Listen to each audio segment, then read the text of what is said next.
Hey guys. So in today's video, I thought I'd answer the decade-old question, or try to. Force effects or custom sabers? The big question, ooh. I'm gonna be going through the pros and cons of having each in my opinion. Others may think differently, and you know what, that's fine. These are just like my honest, takes and opinion on each saber. And bear in mind, I'm not gonna include the Force FX Elite Kylo Ren lightsaber, mainly because it's the only one of its kind, and there's no other Force FX Elite lightsabers. They're on a level on their own. Well, Kylo Ren Force FX Elite is on a level on its own. So yeah, but with that being said, let's get on with it. Okay, for Force FX lightsaber, I have here the Return of the Jedi Luke Skywalker Master Replica. Still Force FX. Some of the pros of it is it's actually official Hasbro Lucasfilm, I guess, depending on what you get, Disney product, which in my opinion, I guess makes it a collectible, and you know, people like official things. Their sound, clash noises, and makes the up and down effect. They're somewhat affordable. For us Australians, you're looking at around maybe $275 depending where you go. And they're pretty convenient to get. You just go to your local, say, hobby store or game store and they'll probably have it. Okay, so now some of the cons. Force FX lightsabers are not durable due to them having an LED strip in them where that gives them the up and down effect.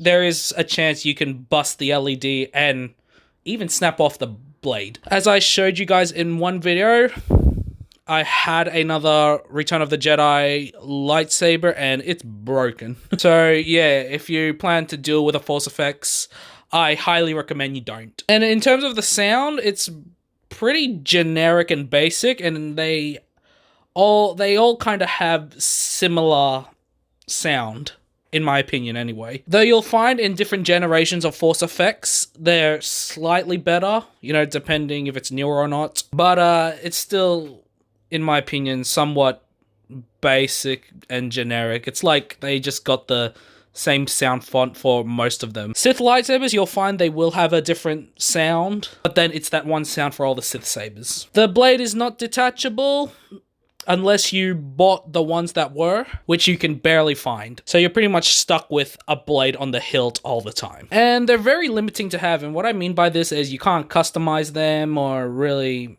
do anything much with it. I mean, you can, but I guess it might require you to break the lightsaber, if that makes sense. Alright, now for the custom sabers, I've got here the Fallen from Ultrasabers. So let's go over the pros of this one. So straight up, it's durable. It can take a beating. As I've shown in previous videos, the blade does come off. I just don't have the screwdriver thingy-majig here with me. Depending on the kind of saber you get, you can customize them. So you can take off parts, put in different parts to give it a new feel, a new look. With custom sabers, you get more of a variety. You get hilts from the movies, and made up hilts that look stunning. Soundboards are quite good, even for the lower tiers. They're loud, and you can even customize the soundboards also. You can add even more sound effects to your custom sabers, as so. Bright LED. And you can get plenty of colors, not just green, blue, red, purple, etc. Okay, now for the cons. Custom sabers are not official Disney or Hasbro products, which can turn off some people. Usually they don't have the up and down effect when turning on the lightsaber. That's because there is just one very bright LED. They can be 12 watts or 16 watts. So rather than up and down, it just kind of gives the instant turn on kind of thing. Unless you buy a NeoPixel lightsaber from, I think it's Saber Trio. Though that can cost a lot. More than usual. And speaking of which, custom sabers can be quite pricey. Depending on the level of lightsaber you go to, the price will rise, and shipping, depending where you are, can really add on. For me, when I got the Fallen, I had to pay an extra maybe $80. And depending on which manufacturer you buy from, wait time can take a long time. It can take as little as maybe a week, or it can take up to a year, maybe more. I'm not even joking.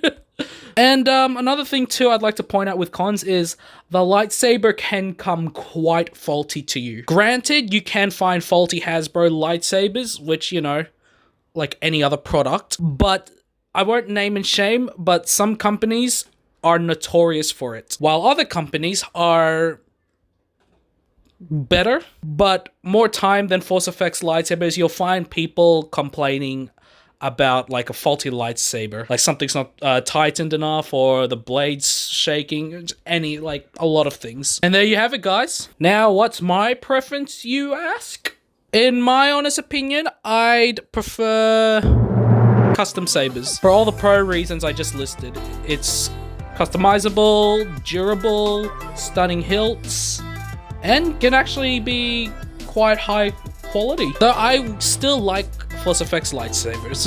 I like all lightsabers. But if I had to bring one to a con, I would bring a custom saber. You just find more unique hilts, and for me, hilts is a big factor. And so yeah, that's my honest opinion. What's yours? Comment below. I'm thinking about getting another saber soon. I'm just not sure when. And I'm not sure where from. But to give you guys an idea, I'm thinking of 3 places. Ultrasabers again, Saber Forge from their Etsy store, and Saber Trio. I only just found out about the NeoPixel. Like, I always knew it existed, but I didn't know what it was. And I was like... But yeah, when that happens, I'm not too sure. I actually just bought stuff for cryptocurrency and bought a ledger. So there's a bit of a setback. Alright guys, remember to subscribe and like, and I'll see you in the next video.